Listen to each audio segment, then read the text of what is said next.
guy on here used to ride these babies for miles, and it's a great Hey, what's up guys? It's the Nightwing and Way of Life Esports coming at you guys with another League of Legends video, here to talk about CLG parting ways with Crown. Now, since Pobelter has obviously stepped in to fill Crown's shoes, since there really wasn't that big of shoes to fill, considering CLG is, well, right now 2-10, but at the time Pobelter came in, they were what, 1-9. So yeah, it's been pretty bad for CLG this split, and I don't actually know where Crown will be going after this. I'd imagine he'd go back to Korea. You know, he was on Optic, where he was looked at as an MVP candidate, and then before that, he was on Gen G, which obviously needed to move away from him.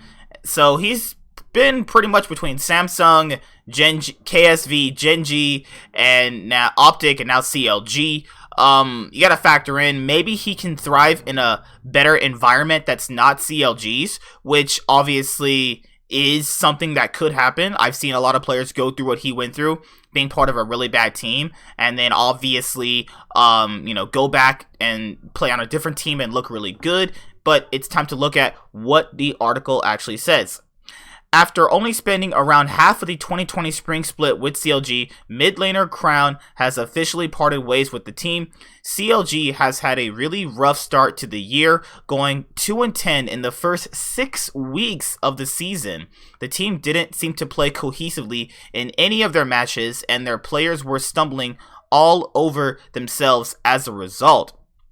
CLG also tweets, LCS update, today we are parting ways with Crown. Thank you for your time on CLG. We wish you the best moving forward. Crown's performances have also been extremely lackluster. The 2017 world champion kept making mistakes that would push him even farther behind his opposing mid laner. He just couldn't get anything going in his time with CLG, and there wasn't much support from the rest of his teammates either.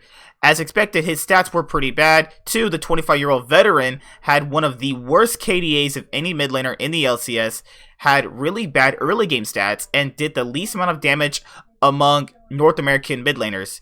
There might have been team-wide issues, but his play wasn't really helping. He was eventually replaced on the starting roster by Pobelter, and the team started to find a bit of success with him at the helm once more. It was clear that Pobelter helped provide the team with a leader that could help shot call when things were getting cluttered and off the Summoner's Rift. Crown's story is disappointing, but everything isn't all gloom and doom. A year ago, Crown was one of the best performing mid laners in the league with Optic Gaming. There's a good chance that this was a situation where a team's playstyle and environment simply did not match with Crown's own playstyles and ideals. If he could find his way back onto a team, he'll need to put in a ton of work and effort to show that he still has what it takes to compete against some of the best. Yeah, I'd have to admit that. I mean, it's been something that we could already tell, you guys know, like, Pobelter coming in pretty much meant that he was not going to see play, especially after the way Pobelter played this past week. I mean, they played amazing.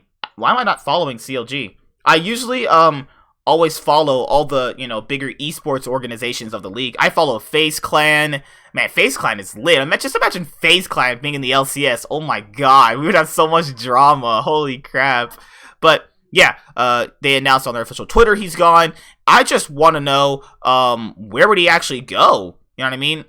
Looking at how the league has been really massively good and or bad on any given week, he could pretty much, I think, fit on any team if he actually performs better. Because the thing is that if he doesn't perform well, then obviously he doesn't deserve it. But if he performs like he did back on Optic, then he's clearly an MVP candidate. This guy was literally like a top 3 mid laner.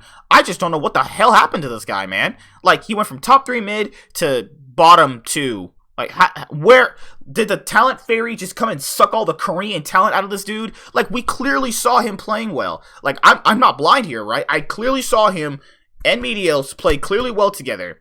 and then he goes to CLG, and he looks like one of the worst. I mean, the positives don't outweigh the negatives, personally, because he's had the highest highs of winning a world championship. I don't give a damn what he says about, oh, I didn't really feel important winning worlds. What? Ugh, that's so stupid. But it's okay. It's okay. Because why I say that is because people would kill to win worlds. And this guy's over here saying, oh, I want a world championship, but I didn't really feel it too important. You want a fucking world championship? Who cares what other people think? You can still say, hey, I won a world championship. That's more than what Doublelift or Bjergsen can say they've done. Like, just, come on, bro. But, nevertheless, there's people who will obviously been talking about it on Twitter, on their actual Twitter page. What the hell is this guy's name? Prof. Ghibli. It's a horrible name.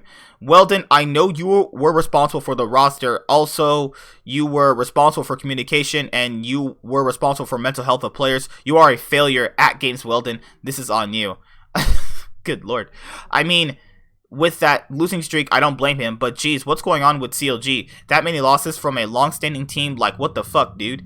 CLG is the only team that has only one game coach and of all major regions. We flopped in spring too, but then the team meshed really well in summer, and we really railed. If we also had an adequate amount of coaches, we could probably even escape groups at Worlds with team synergy. Trust we had. Yeah, I doubt it. Here, I'm gonna reply to this guy. Yeah, right. Yeah, right. It's a lot of hope right there. It's a lot of hope right there. LCS killed another player. Weird way of spelling CLG. The LCS didn't do anything to him. They literally didn't do anything to him. That was what? The LCS didn't do anything to him. He literally was sucking by himself. Crown's mental finally broke from NA. That I can agree with. I even said coming over here is going to be a big change for him. I did say that.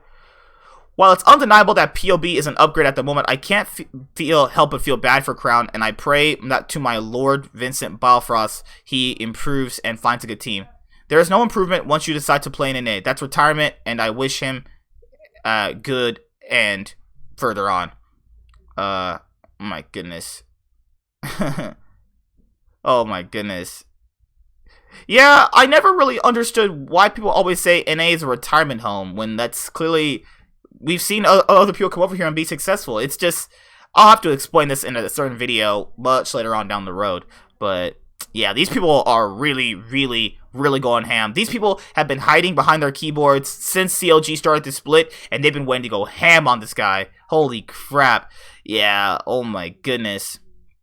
I really hope Crown gets another team to prove himself again. We know he can be a really good player. We've seen it before. We've seen him play really well at a certain point in his career, and this was just a bad point, and I hope this doesn't obviously really put a detriment to his career. Obviously, I'm still a fan of his. I still think he's actually pretty good, but this split was not showing it.